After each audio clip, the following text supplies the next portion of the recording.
नमस्कार, मी सुशील कुलकर्णी. आपण पाहता अनालायझर. पुन्हा एकदा उदय निरुळकरांच्या सोबत गप्पा मारण्यासाठी आपण आलेलो. आजचा विषय उदय या नावाशी संबंधित आहे आणि उदय यांनी केलेली विधानांच्या बाबतीत आपण चर्चा करणार आहोत. ते उदय निरुळकरांशीच. फक्त एवढा फरक आहे की हे उदय निधी आहेत, म्हणजे ज्यांच्या निधीचा उदय व्हावा म्हणून जे विधान करत असतात की काय, असा प्रश्न पडतो. आणि उदयनिधी यांनी तामिळनाडूत बसून एक विधान केलं, ते सनातन हिंदू धर्माविषयी, आणि त्या वादग्रस्त विधानाच्या मुळे चांगलाच हल्लकल्लोळ माजला. तामिळनाडूत विधान झालं आणि महाराष्ट्रामध्ये त्याच्या प्रतिक्रिया उमटू लागल्या. महाराष्ट्रातली अनेक मंडळी सरसावून निघाली आणि त्यांना समर्थन द्यायला सुद्धा पुढे जाऊ. त्याच्यामध्ये सुप्रिया सुळे तर आहेतच आहेत, पण त्यासोबत नेहमीप्रमाणे आव्हाडांनी देखील यात आपली आहुती टाकण्याचा प्रयत्न केला. मी आव्हाडांची आहुती हा शब्द जाणीवपूर्वक वापरतोय. प्रकरण पेटवायला जाऊन स्वतःचीच आहुती आव्हाड टाकतायत की काय, अशी स्थिती निर्माण होईल का, हा सुद्धा एक मोठा प्रश्न आहे. चर्चेला सुरुवात करूया. सर, स्वागत आहे आपलं. खूप खूप स्वागत नमस्कार. अनालायझरच्या व्यासपीठावरती. या सगळ्यामध्ये मला पहिला प्रश्न असा पडतोय, सगळ्यात मोठा प्रश्न असा आहे की, मोठा प्रश्न यासाठी की कोण हा उदयनिधी, काय याला महत्व द्यायचं, काय आहे याचं महत्व की ज्या उदयनिधीच्या वाक्यावरून एवढी चर्चा व्हावी. मराठी प्रेक्षकांना, विशेषतः अनालायझरच्या प्रेक्षकांना उदयनिधी फारसा माहीत असायचं काही कारण नाहीये.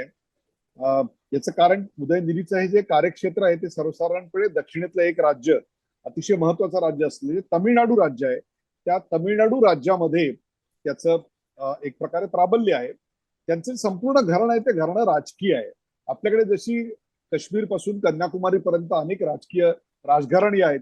मुफ्ती मोहम्मद सईदांचा राजघराणा असेल, फारुख अब्दुल्लांचा असेल, महाराष्ट्रात पवारांचा असेल, ठाकरेंचा असेल, उत्तर प्रदेशामध्ये मुलायमचा असेल, तसं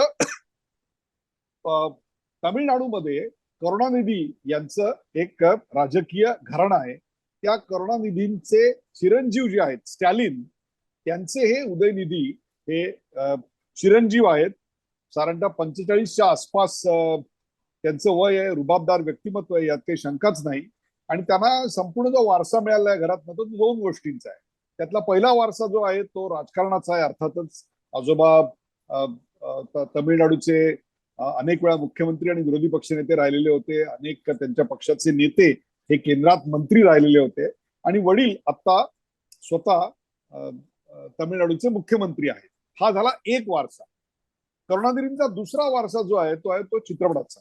करुणानिधी हे स्वतः उत्तम पटकथा लेखक होते, त्यामुळे राजकीय पटकथा लिहिणं त्यांना अतिशय सोपं गेलं असंही त्या काळात म्हटलं जात होतं. त्यामुळे पेशथ्री, पार्ट्या किंवा चित्रपट निर्मिती, एवढंच काय तर अभिनय, या सगळ्या बाबतीत त्यांनी प्रचंड कामगिरी तमिळ सिनेमामध्ये केलेली आहे, यात काही शंकाच नाही. त्यांचे अनेक निर्माण केलेले चित्रपट जे आहेत ते ब्लॉकबस्टर ठरलेले आहेत. आणि 2021 साली चेपॉक, चेन्नई मधलाच एक चेपॉक हा एक छोटा मतदारसंघ आहे जिथे स्टेडियम आहे क्रिकेटचं, तिथून ते खूप मोठ्या फरकाने म्हणजे 52-53% जवळपास निवडून आले. आणि त्यानंतर त्यांच्याकडे एक प्रकारे रायझिंग स्टार, उदयाला आलेला तारा म्हणूनच राजकारणात त्यांच्या प्रवेशाकडे पाहिलं गेलं. आणि तेव्हापासून आजपर्यंत त्यांना चढती कमानच आहे. म्हणजे क्रीडा आणि युवक असं एक अत्यंत महत्वाचं, आकर्षक आणि सातत्यानं लाईमलाईटमध्ये राहता येईल असं खातं त्यांना मिळालं. त्यामुळे त्यांचे सर्वच कुटुंबीय जे आहेत, दयानिधी महाराज असतील, अरुण नीती असतील, हे जे सगळे चित्रपटामध्ये आहेत, तसेच उदयनिधी हे सुद्धा चित्रपटात आहेत. आणि जसे चित्रपटात आहेत तसे ते राजकारणात आहेत. काही घराण्यात जन्माला आल्यानंतर तुम्हाला कुलगुरू होता येतं, तुम्हाला खासदार होता येतं, तसं तुम्हाला नट होता येतं. तसंच यांचं आहे, त्यांना दोन्ही होता आलं, हे त्यांचं भाग्य. एक एक एक अतिशय, ज्याला आपण म्हणू शार्प स्पीकर, अतिशय कडक भाषेत बोलणारा हा नेता, ज्यांनी 2021 साली संपूर्ण द्रविड मुनेत्र कळघम या पक्षाच्या विजयामध्ये आपल्या भाषणांचा मोठा सहभाग असेल अशा स्वरूपाची कामगिरी केली आहे. हा त्यांचा झाला थोडक्यातला बायोडेटा. या सगळ्यामध्ये मला एक प्रश्न असा अजून पडतोय की, ही जी कॉन्ट्रोवर्सी आहे, हे जे वादग्रस्त विधान करण्याचा प्रकार आहे या उदयनिधीच्या कडून, म्हणजे अख्खं घराणंच राजकीय आहे आणि उदयनिधी सतत वादग्रस्त विधान करून चर्चेमध्ये असतात. सनातन धर्माविषयीचं हे विधान जेवढं वादग्रस्त आहे तेवढंच ते अजून एक त्यांनी मोदींच्या संदर्भाने एक वादग्रस्त विधान केलं होतं. या सगळ्या वादग्रस्त विधानांची एकूण कशी आहे सगळी पद्धत? जेटली आणि सुषमा स्वराज यांच्याविषयी काहीतरी ते बोलले होते. काय उदयनिधी मारन हे जे आहेत ना, हे विधायक कामांसाठी फारसे प्रसिद्ध आहेत का याविषयी मला शंका आहे. याचं कारण सातत्यानं वादग्रस्त विधानं करून चर्चेत राहणं हा त्यांचा छंद किंवा हेच त्यांचं काम आहे असं दिसतं. ते उदय सोबत निधी विशेषतः आल्यामुळे वादग्रस्त राहणं आहे का? कदाचित असेल. कारण उदय वादग्रस्त दिसत नाहीत लहानपणापासून मला. एक उदय वादग्रस्त दिसत राजकारण नाही. राजकारण आणि चित्रपट एक हेडी कॉकटेल आहे आणि ते कॉकटेल पटकन डोक्यात जाऊ शकतं. याचं कारण त्यांनी एक अतिशय भंपक, तद्दन खोटं आणि इन्स्टंट प्रसिद्धी ज्याला मिळू शकेल असं एक विधान केलं होतं. ते म्हणजे सुषमा स्वराज आणि अरुण जेटली यांच्या मृत्यूला मोदींनी त्यांची केलेली छळवणूक कारणीभूत आहे. अर्थात सोनाली जेटली आणि बासुरी स्वराज यांनी त्याचा तीव्र शब्दात निषेध केलेला होता. अलीकडच्या काळामध्ये मोदींनी त्यांच्यावर एक टीका केलेली असल्यामुळे ते अधिक चवताळलेले आहेत आणि म्हणूनच त्यांनी इतकं घाणेरडं एक विधान की ज्याच्यामुळे खूप खूप मोठे दीर्घगामी परिणाम होतील दक्षिणेतल्या राजकारणावर असं विधान केलं. आणि ते म्हणजे सनातन धर्म हा HIV सारखा आहे किंवा डासा सारखा आहे, मलेरिया सारखा आहे, डेंग्यू सारखा आहे. त्यामुळे तो इरॅडिकेट केला पाहिजे. इरॅडिकेटचा अर्थ आहे तो समूळ नष्ट केला पाहिजे, ज्याचा धागा कुठेतरी जेनोसाइड किंवा ज्याला आपण एक छळवणूक करून अशा संपूर्ण समाजाला त्यांना मानणाऱ्या मारलं गेलं पाहिजे अशा प्रकारचं विधान. अर्थात नंतर त्यांनी, मी असं बोललोच नाही हे केलंय, परंतु इलेक्ट्रॉनिक मीडिया हल्ली एवढा सगळं चित्र समोर दाखवतो. त्यांनी तसं बोलल्याचं विधान देखील आपल्याकडे आहे. हे इतकं दुर्दैवाचं आहे तुम्हाला सांगतो, कारण तमिळनाडू ही संतांची भूमी आहे. इथं महाराष्ट्रासारखे जर दुसरी कुठली भूमी असेल की जिकडे अनेक संत निर्माण झाले, ते संत या भूमीत निर्माण झालेले आहेत. तुम्हाला सांगतो, एक अंडाल अशा नावाची महिला संत आहे त्यांच्याकडे. जवळपास 200-300 वर्ष आधी ज्ञानेश्वरांच्या त्यांचा कार्यकाल आहे. आणि कृष्ण भक्ती, कालच आपल्याकडे कृष्ण जन्माष्टमी झाली, त्या कृष्णाची भक्ती आणि ज्याला आपण म्हणतो ओतप्रोत स्वतःला समर्पण करणे, याच्याकरता जर आदर्श कुठला बाळगायचा असेल तर तो अंडाल यांचा बाळगला पाहिजे. अप्परमाय, सुंदरमाय, अनेक अनेक संत आहेत त्यांच्या की ज्यांच्या रचना या आपल्याकडच्या भीमसेन जोशी यांनी सुद्धा गायलेल्या आहेत. परंतु वैयक्तिक आयुष्यात दयानिधी उदयनिधी हे परमेश्वराला मानत नाहीत. याच्यावर आक्षेप घ्यायचं काहीच कारण नाही. तुमचे आमचे अनेक मित्र आहेत की जे परमेश्वराला मानत नाहीत आणि अनेक असे मित्र आहेत की जे परमेश्वराशिवाय दुसरं काही मानत नाहीत. हे दोन्ही आपल्याला स्वीकारायला आहे, कारण हिंदू धर्मामध्ये ही सर्वसमावेशकता आहे. हेच याचं सर्वात मोठं वैशिष्ट्य आहे आणि तेच त्यांना मान्य नाही आहे. त्यामुळे ते सातत्यानं सनातन धर्माच्या विरोधात विधानं करतायत आणि ती विधानं एक प्रकारची दरी रुंदावायला मदत करते असं मला वाटतं. त्याच्या मागे खूप मोठा डाव आहे. भाजपच्या आणि मोदींच्या टीकेंवरती उत्तर म्हणून चवताळून जाऊन बावचळलेले उदयनिधी हे असं विधान करतात, मूर्खासारखं बोलतात. मूर्खासारखा हा शब्द मी पुन्हा जाणीवपूर्वक वापरतो. मूर्खासारखंच विधान आहे आणि कुठल्याही हिंदूला संतापा येईल अशीच ती भूमिका आहे. आजोबा मेला हिंदू धर्माचा विरोध करता करता हिंदू धर्म संपला नाही, हे उदयनिधीला सांगणं आवश्यक आहे. भारतीय जनता पार्टीकडून याची कशा स्वरूपाच्या प्रतिक्रिया येत आहेत आणि त्या अपेक्षित कशा आहेत? हिंदू धर्माचा विरोध करता करता आजोबा संपला आहे, तुमचं विधान अत्यंत खरं आहे. पण हिंदू धर्म काही संपला नाही. तसंच विधान, तशीच प्रतिक्रिया आपल्याकडे योगी आदित्यनाथ यांनी दिली आणि त्यांनी सांगितलं की कंस, रावण, काय तर औरंगजेब असे अनेक लोक आले, परंतु हिंदू धर्म, सनातन धर्म हा काही टस से मस नाही हुआ, हल्लेला नाहीये. पहिल्यांदाच असं झालंय की तमिळनाडूतल्या एखाद्या नेत्याच्या वक्तृत्वावर दस्तूरखुद्द पंतप्रधान आणि या देशाचे केंद्रीय गृहमंत्री अमित शहा यांनी अतिशय तीव्र शब्दात प्रतिक्रिया व्यक्त केली. तशीच ती भाजपच्या अनेक नेत्यांनी केली. स्मृती इराणींनी याच्यावर विस्तृतपणे कॉमेंट व्यक्त केलेली आहे. आणि 295 म्हणजे धार्मिक भावना जाणीवपूर्वक दुखावणे या एका आरोपाखाली त्यांच्यावर गुन्हा दाखल करण्यात आलेला आहे. त्यामुळे भारतीय जनता पक्षाने या विषयावर सर्वच स्तरातून तीव्र शब्दात निषेध केलेला आहे. तसा तो तमिळनाडूमध्ये पण झाला. तमिळनाडूमध्ये भारतीय जनता पक्षाचे जे प्रमुख आहेत अण्णामलाई, त्या अण्णामलाईंनी विस्तृत मुलाखत देऊन याची पूर्ण चिरफाड केलेली आहे. याबरोबरच ही तमिळनाडू सरकारची निष्क्रियता आहे आणि ती लपवण्याकरता ह्या सगळ्या गोष्टी चालल्या आहेत हे सुद्धा त्यांनी ठासून सांगितलेलं आहे. सर, एक गोष्ट जाणवते की पेरियार संस्कृती किंवा पेरियारांची जी विचारधारा आहे ती पेरियार विचारधारा या सगळ्यामध्ये आपल्याला दिसतं की दक्षिणेमध्ये हिंदुत्वाच्या विरोधातली भूमिका व्यक्त करते. या उदयनिधींनी दक्षिणेतूनच याचं पुन्हा एकदा रणशिंग फुंकणे म्हणजे या संघर्षाची बीजे रोवण्याचा प्रयत्न करतात. या सगळ्याचा कुठे काही संबंध येतोय का? दक्षिणेतूनच हा विचार का कसं आहे कसं आहे माहितीये का सुशीलजी, पेरियार मुवमेंटचा आधार घेऊन अशा प्रकारे हिंदू धर्मावर टीका ही काही दक्षिणेतून विशेषतः अशा प्रकारच्या विचारधारांकडून पहिल्यांदा होते का? तर अजिबात नाही. ती वेळोवेळी यापेक्षा अधिक तीव्र स्वरूपात विविध माध्यमातून झाली. त्याच्यावर कथा लिहिल्या आहेत, कादंबऱ्या लिहिल्या आहेत, त्याच्यावर चित्रपट आलेले आहेत, त्याच्यावर चर्चासत्र झाली आहेत, याच्यात विविध विद्यापीठे पातळीवर देखील खूप मोठ्या प्रमाणावर चर्चा झाली आहे. म्हणजे दक्षिणेला जशी देवळांची आणि मठांची परंपरा आहे तशीच ती परमेश्वर न मानणाऱ्यांची एक परंपरा आहे. पेरियार यांचा जो काळ आहे ना तो सर्वसाधारणपणे नेहरूंच्या आसपासचा काळ आहे. त्या काळामध्ये त्या काळातला जो भारत होता त्या भारतामध्ये एका विशिष्ट वर्गाचं शोषण, त्यांना संधी नाकारलं जाणं, त्यांचं समाजाच्या तळाशी असणं, या सगळ्या गोष्टी तेव्हा त्या काळात निश्चितपणे होत्या. त्याला अनेक वर्षांची, अनेक दशकांची पार्श्वभूमी आहे. आपल्याकडे जवळपास 150 वर्ष इंग्रजांचं राज्य होतं. बऱ्याच गोष्टी आहेत त्याविषयी आता विधान विस्तृतपणे करायला नको.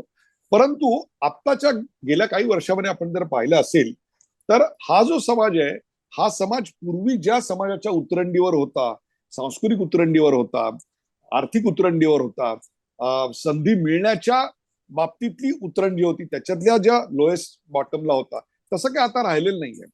आरक्षण असेल, इतर सोयी सुविधा असतील, सरकारी धोरणं असतील, सरकारी इतर अनेक योजनांचे लाभ वगैरे असतील, या सगळ्यामुळे त्या समाजाचं जे आत्मभान आहे, त्या समाजाची जी प्रतिभा आहे, त्या समाजाला जी संधी मिळणार आहे त्याला अनेक ॲव्हेन्यूज, अनेक प्लॅटफॉर्म्स उपलब्ध झालेले आहेत. आणि अशी चित्र आपल्याकडे 10-15 वर्षापूर्वी दिसायला लागलेली आहे की आई रस्त्यावर कचरा गोळा करते आणि मुलगा एमटेक करतोय, किंवा एखादा आहे तो रानात जाऊन जांभळं तोडतोय आणि त्याचा मुलगा आर्किटेक्चर करतोय. अशी शेकडो उदाहरणं तुम्हाला सांगू शकतो.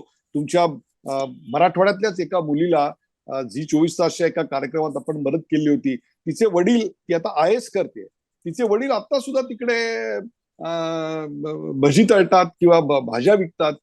ही सगळी चित्र ही या बदललेल्या समाज परिस्थितीचं निदर्शक आहे. त्या पार्श्वभूमीवर पुन्हा हे सगळं उकरून काढणं, या मागे तुम्हाला नेमका काय अटेम्प्ट करायचा आहे, तुम्हाला समाजात काय प्रकारची डिवाइड निर्माण करायची आहे, असा प्रश्न माझ्या मनात निर्माण होतोय सुशील. पण दक्षिणेतूनच हे का सारखं सारखं येतं? कारण दक्षिणेचा काय संबंध आहे, ज्याशी काय कनेक्शन कसं लागतं जास्त? म्हणजे दक्षिणेतून गेला यायचं, महाराष्ट्रातही हाच प्रकार चालू असताना दक्षिणेतून कोणीतरी विधान करतं आणि महाराष्ट्रात याला लगेच त्याला पाठबळ मिळायला लागतं, बळ मिळायला लागतं, 4 लोक. पूर्वीच्या काळी दक्षिणेमध्ये अशा प्रकारची विधानं केल्यानंतर त्याला एक चांगली ट्रॅक्शन मिळायची. तशी परंपरा होती. तुम्ही सत्तेवर येऊ शकायचात अशी उदाहरणं आहेत. त्यामुळे आपली सत्ता मजबूत करणे, आपल्या सत्तेला अधिक कन्सॉलिडेट करणे, समाजामध्ये फूट पाडून आपला एक पोलरायझेशन, ध्रुवीकरण करणे, हे तिकडे सोपं जातं. आणि त्याला जर तुम्हाला चित्रपटाचा तडका असेल, चित्रपटाची पार्श्वभूमी असेल, तर then it becomes larger than life argument which is easily bought by the media as well as by the masses. त्यामुळे हे खूप विचारपूर्वक केलेलं असं हे काय. आणि दुसरं काय माहितीये का, भारतामध्ये सध्या डिकॉलनायझेशन म्हणजे ज्याला आपण वसाहतीकरणाच्या विरुद्ध अशा भूमिकांची एक मालिका आपल्याकडे सुरू आहे. आता जे चाललेलं आहे की इंडियाचं नाव भारत होणार आहे, दिल्लीमध्ये विजयपथचं नाव कर्तव्यपथ झालं.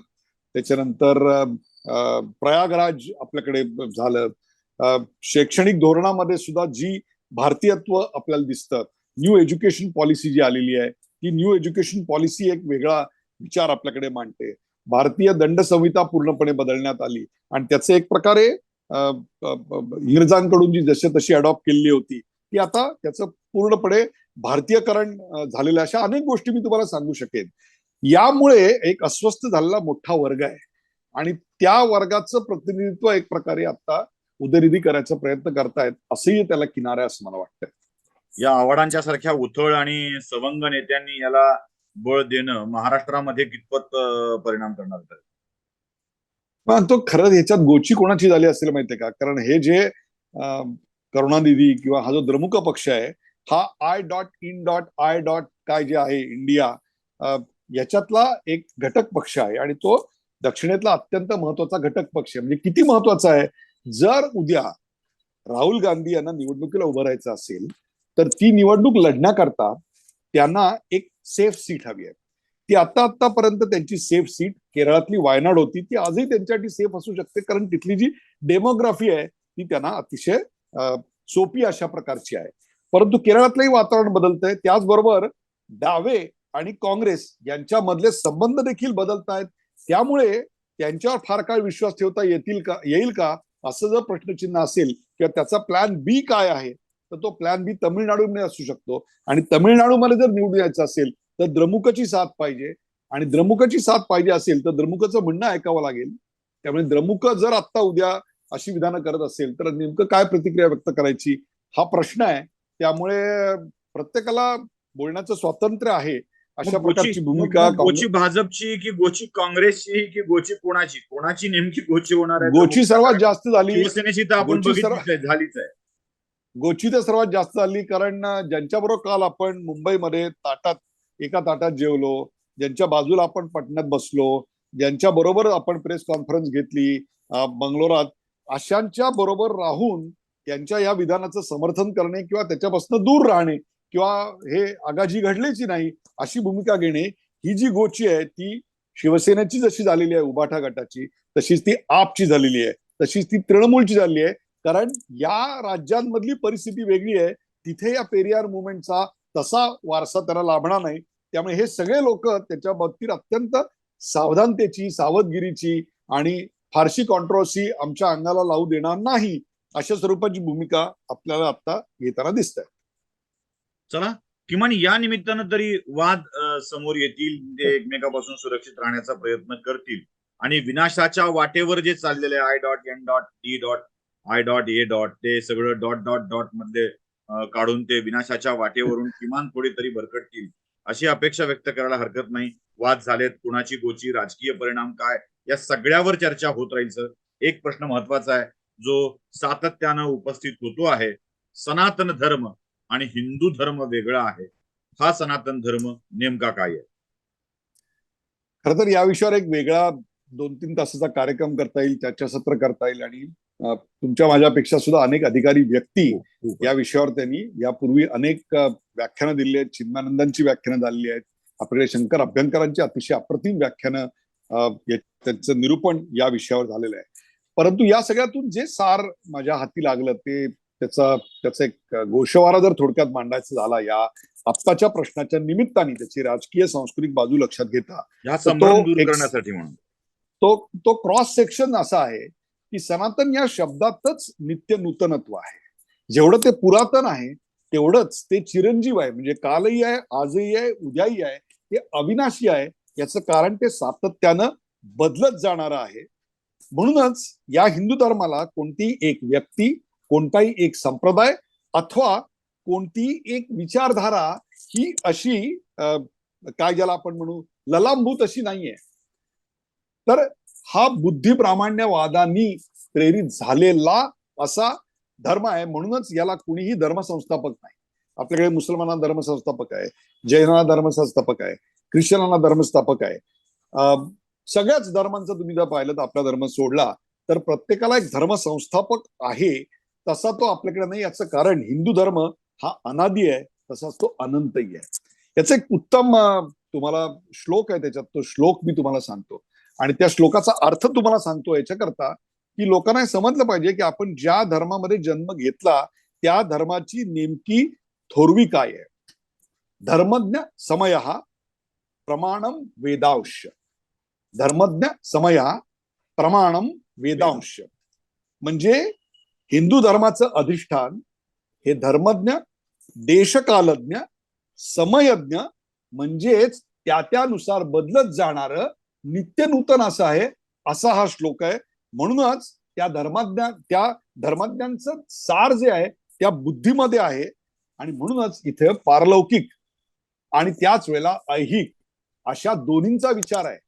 हा निवृत्ती प्रधान धर्म नाही आहे, हा प्रवृत्ती प्रधान आहे आणि निवृत्ती प्रधानही आहे. जैन आणि बौद्ध यांची जी एक प्रकारची मांडणी आहे त्याच्यामध्ये थोडासा निवृत्ती प्रधानाकडे कल आपल्याला जास्त दिसतो, परंतु संपूर्ण जीवनाचं दार्शनिक सत्य एक दर्शन विचार आपल्या समोर जर समग्रपणे कोण मांडत असेल तर तो, आणि मग तो मंत्रकाल मागे पडला त्यावेळेला श्रुती स्मृती पुराणोक्त असं म्हटलं गेलं.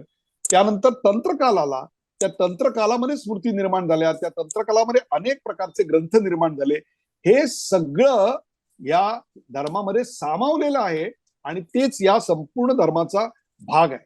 बरं, याच्यात एक कोणी असं प्रमाण आहे का, तर असं अजिबात नाहीये. तुम्हाला मी सांगतो, आपल्या महाराष्ट्रामध्ये एक विशिष्ट प्रकारचा ग्रंथ आपण प्रमाण मानत असू, परंतु बंगालमध्ये तसं आहे का, तर तिथे जिमूत वाहन हा ग्रंथ प्रमाण मानला जातो. तर ओरिसामध्ये सरस्वती विलास हा ग्रंथ प्रमाण मानला जातो. मिथिला हा जो भाग आहे त्या मिथिलेमध्ये स्मृती रत्नाकर अशा नावाचा एक अप्रतिम ग्रंथ आहे, तो मानला जातो. तर चेन्नईमध्ये स्मृतिचंद्रिका हे मानलं जातं. परंतु झालं काय की प्रत्येक धर्मामध्ये ज्या कुप्रथा येतात, वाईट चालीरीती येतात, एवढा मोठा समाज म्हटल्यानंतर त्यात सुष्ट दुष्ट अनेक प्रकारची लोक आली. त्यांचे प्रत्येक जण काही सारथी होत नाही आयुष्यात. काही जण स्वार्थीही असतात.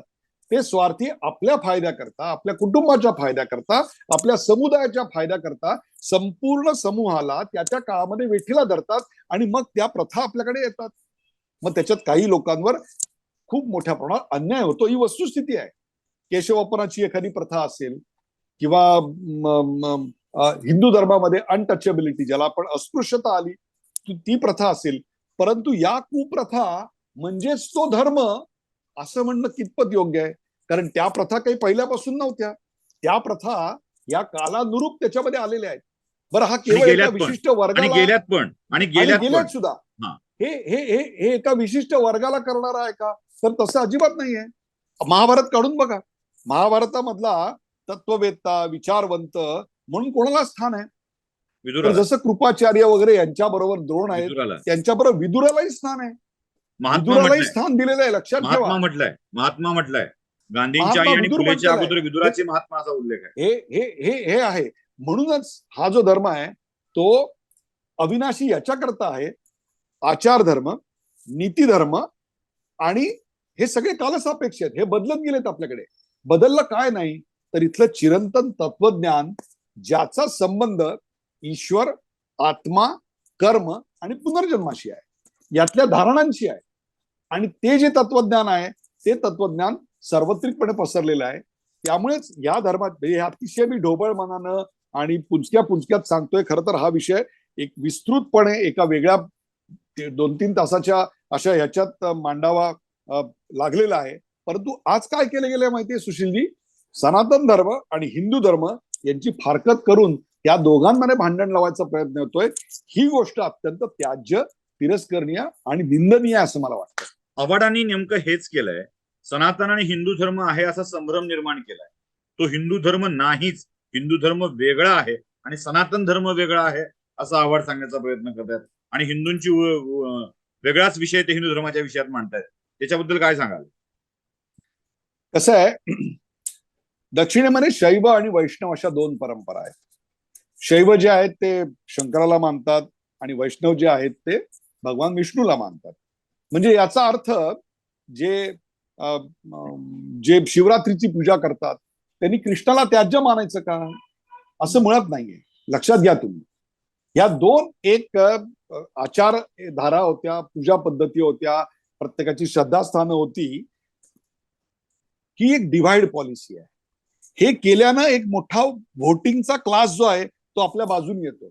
म्हणजे आणि हे दुर्दैव काय माहितीये का, या मातीतल्या आई वडिलांच्या पोटी जन्माला आलेले आणि ब्रिटनचे पंतप्रधान झालेले ऋषी सुनक त्या सनातनी हिंदू धर्माचा मी पालन करता आहे असं ठामपणे सांगतात, गोरक्षणाचं काम करतात, गाईला अन्न द्यायचं काम करतात, उघडपणे देवळात जातात, साधू संतांच्या पाया पडतात, मूर्तीपूजा करतात. हे सगळं म्हणजे मूर्ती नावाच्या मुलीशी लग्न करतात हा एक वेगळा भाग आहे, परंतु मूर्तीपूजा करतात हा सुद्धा त्यातला महत्वाचा भाग आहे. मूर्तीपूजा शब्दशः करतात. आणि आणि तिथले ब्रिटिशर्स हे मान्य करतात आणि कुठेही त्यांचं असं हिंदू असणं कुठे आड येताना आपल्याला दिसत नाही. परंतु इथे मात्र एखाद्या क्रूपथेला धरायचं, एखाद्या चुकीच्या पद्धतीला धरायचं आणि त्याच्यावरून संपूर्ण धर्माला दोषी मानून त्या धर्मात भेद घडवायचा, हे बरोबर नाही. दिस इज रॉंग. याचा निषेध केला गेला पाहिजे. म्हणूनच हे जरी तमिळनाडूमध्ये होत असलं तरी याचा संपूर्ण देशभर निषेध व्हायला पाहिजे. याचं कारण याच्यामध्ये उत्तर आणि दक्षिण असा वाद मला दिसतो, याच्यामध्ये द्रविड आणि आर्य असा वाद मला दिसतो, याच्यामध्ये स्थानिक ओरिजिनल्स विरुद्ध बाहेरून आलेले असा जो एक आपल्याकडे वाद रंगवला गेलेला आहे तो मला दिसतो. जसा तो शैवाईट आणि वैष्णवाईट असा एक आहे, जसा तो ब्राह्मनिकल क्लास वर्सेस नॉन ब्राह्मनिकल क्लास असं त्याला जे चित्र करायची जी काही आता सगळी मांडणी नेपथ्य रचना होती या सगळ्या विधानातून, हे अतिशय त्याज्य आहे. आणि म्हणूनच याची चर्चा सुशील जी आपण करतोय ते अतिशय महत्वाचं आहे की आजच्या पिढीला हा डाव कळला पाहिजे. खरंय, आजच्या पिढीला हा डाव कळला पाहिजे आणि त्यावर आजच्या पिढीने व्यक्त सुद्धा झालं पाहिजे. ही चर्चा आपण का करतोय? सत्ययुग, त्रेतायुग, द्वापार युगापर्यंत म्हणजे कलियुगापर्यंत परमेश्वराचे वेगवेगळे अवतार झाले. या दशावतारामध्ये परमेश्वराने येऊन या सृष्टीचं रक्षण करण्याचं काम केलं. अगदी भगवान श्रीकृष्णाने तर गीता सांगताना स्पष्टच बोललेले होते, यदा यदा हि धर्मस्य ग्लानिर्भवति भारत. तेव्हा तेव्हा मी जन्माला येईल जेव्हा जेव्हा या भारतामध्ये धर्माला ग्लानी येईल. आताही अशा नव्या अवताराची गरज आहे. पण कलियुगातली शक्ती आणि कलियुगातला अवतार कोणता असेल तर तेही सांगून ठेवलंय, संघ शक्ती कलियुग. ही संघ शक्ती, आपल्या एकत्रीकरणाची शक्ती जेव्हा आपण दाखवून देऊ तेव्हा अशी हिंदू धर्मावर चिखलफेक करणारी माणसं आपोआप शांत व्हायला लागतील, त्यांची खरी रूप जगासमोर उघड व्हायला लागतील. त्यासाठी ही संघ शक्ती एकत्र यायला हवी आणि त्याच्या बाबत आपण बोलायलाच हवं. गंमत अशी आहे की आपण बोलत नाही, आपण त्यावर व्यक्त होत नाही, ही खरी खंत आहे. म्हणूनच आज उदय सरांच्या सोबत गप्पा मारून यातली खरी मेख आपल्या सगळ्यांच्या समोर सांगण्याचा हा प्रयत्न आहे. हिंदू धर्मावरती हल्ला केला, सनातन धर्म आणि हिंदू धर्म वेगळा करण्याचा प्रयत्न केला की या लोकांना आपोआप या धर्माला खिळखिळ करता येईल आणि घट्ट बांधून ठेवलेल्या धर्माला वेगळं करता येईल. ही तर खरी चाल आहे. त्यांना मला सांगायचं आहे, इथे मध्वाचार्य आले, निंबार्काचार्य आले, द्वैतवादी आले, अद्वैतवादी आले, एकेश्वरवादी आले, निरीश्वरवादी आले, बहुईश्वरवादी आले, दत्त संप्रदायात सुद्धा एकमुखीवाले आले, तीनमुखीवाले आले, शैव आले, वैष्णव आले आणि या सगळ्याच भिन्न भिन्न विचारांना घेऊन हा धर्म पुढे जात आला आहे, जात राहीलच. त्याची वाटचाल उत्तम पद्धतीनं होत राहील. कारण सरांनी सांगितल्याप्रमाणे हा सनातन धर्म नित्य नूतन आहे, तो आपल्यामध्ये बदल करून घेणारा आहे. या सगळ्यात मोठी गोष्ट अशी आहे, भगवान श्रीकृष्णांनी जे सांगून ठेवलंय ते लक्षात ठेवावं लागेल. कोणत्याही ईश्वराला नमस्कार करा, तो माझ्यापर्यंत येऊन पोचतोच, तो मलाच मिळतो. हे जेव्हा भगवान श्रीकृष्ण सांगतात तेव्हा या सगळ्याच उपासना पद्धतीला आकाशात पतितं तोयम यथा गच्छति सर्वदेव नमस्कारम केशवम प्रतिगच्छति, केशवाच्या पर्यंतच ते पोहोचतात. ही सांगणारी आमची संस्कृती म्हणूनच मोठी ठरते, ती सगळ्यापेक्षा उजवी ठरते. याचं रक्षण करण्याची जबाबदारी संघशक्ती कलेयुगे. म्हणून आता परित्राणाय साधूनाम विनाशाय दुष्कृताम आणि धर्म संस्थापनार्थाय संभवामी युगे युगे हा जो भगवान श्रीकृष्णाचा आदेश आहे तो आता आपल्याला प्रत्येकाला सुदर्शनधारी श्रीकृष्ण म्हणून यावं लागेल आणि दुष्टांचं निर्दालन करावं लागेल. धन्यवाद सर. आपण खूप खूप आभार आपले. आपण छान वेळ दिला, छान माहिती पण दिली. पुन्हा एकदा आपले आभार. धन्यवाद. धन्यवाद. धन्यवाद.